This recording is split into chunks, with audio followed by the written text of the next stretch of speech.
What's up, YouTube? This is True Raw for TV. So before I get into this video, I want to give a big shout out to the sports and political channel of LB for doing a video talking about this particular subject. So, of course, Tim Scott is a Republican United States Senator from South Carolina, and he is running a super long shot campaign for the Republican presidential nomination in 2024, although for all intents and purposes, virtually everybody who was on stage recently in the most recent GOP debate, they're really essentially running for the vice presidential nod, because we all know that Donald Trump is going to be the next nominee for president for the GOP.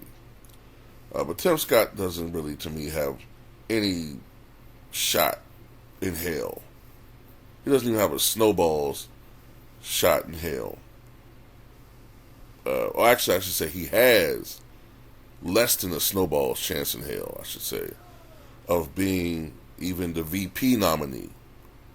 If anything, I think it might be Nikki Haley. But anyway, one of the things that has been said about Tim Scott is that there's a man, 58 years old, and he doesn't appear to have a girlfriend. As a matter of fact, he doesn't even appear to even hang with women. So a lot of people in the media find that strange. Now, to be fair, I didn't see such a focus on Lindsey Graham and his sex life. In his sex life, excuse me. Just the word Lindsey Graham and sex life just gives me the creepy crawlies. But nobody focused on what he was doing in his bed when he was running for president.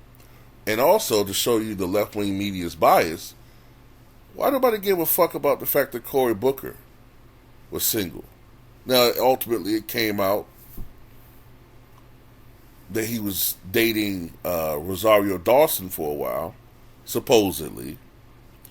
But they broke up, and I don't think he's been with anybody since. But he could run again in 2028, maybe challenge Biden next year. They'll never bring it up. He said he was a straight man, and they took him at his word, and they kept going. But that just goes to show you the bias in the media. Not taking up for Tim Scott, because I think he's a buck-toothed beaver, but I'm just saying, that's how it goes. So,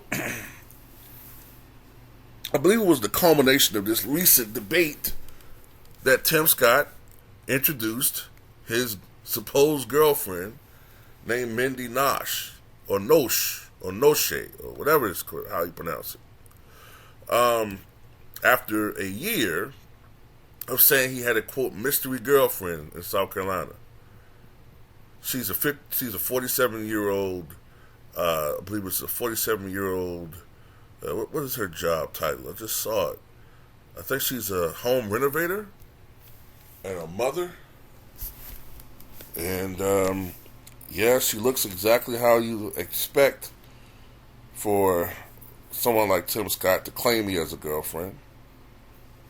She lives in Charleston, South Carolina. And there is absolutely no evidence that she exists. She has no social media. The only social media I saw is an Instagram, but that seems to be more of a business profile Instagram. More for her business. Matter of fact, here it is. She works as an interior designer for the Charleston-based Atlantic Properties of Low County real estate firm, according to her online company bio. And when you look at her Instagram, she is also an avid runner and tennis enthusiast, and is a self-described mover and shaker with a creative eye and love for people. She studied at the College of Charleston, where she majored in health science. She has lived in Charleston ever since graduation, but was first introduced to the area while watching her 3 older brothers play football at the Citadel. She's a mother of 3 who lives in Charleston, South Carolina. And I thought I read somewhere that she was recently divorced.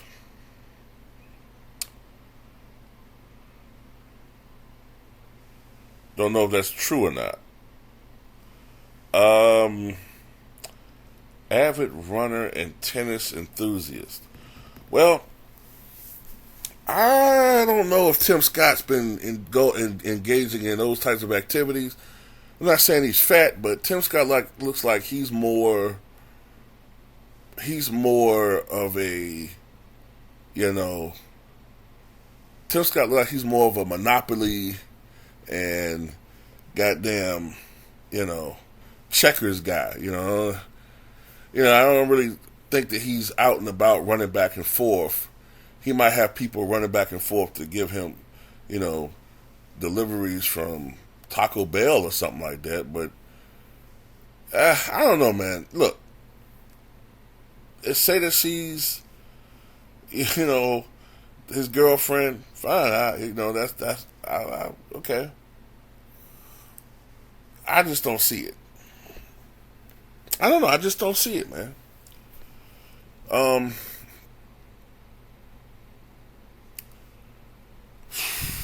I think LB made this point. We live in a very advanced technological age.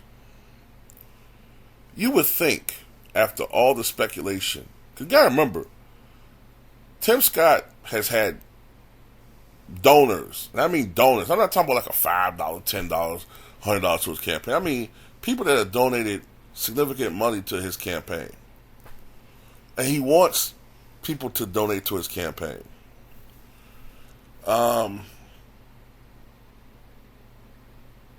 You would think that they would be like having all types of like photos of him with a woman somewhere, some way. I mean, I don't get it. That's why I didn't believe that chick was with Zion or anything more than some type of arrangement, because she could never produce a photograph of her and Zion together. All I saw was cash business transactions and text messages. That's not a real relationship. That's a jump off. Is this a real relationship? I don't know. But, you know what I'm saying?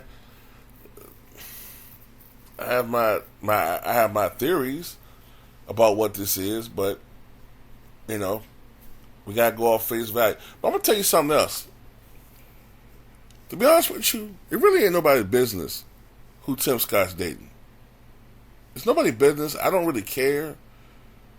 Other people shouldn't care. To be honest with you, we more than likely have already had one gay president in James Buchanan. James Buchanan, who came before Lincoln, never married, only appeared to have been in one relationship in his life. That was when he was in his 20s. And that was with a woman briefly.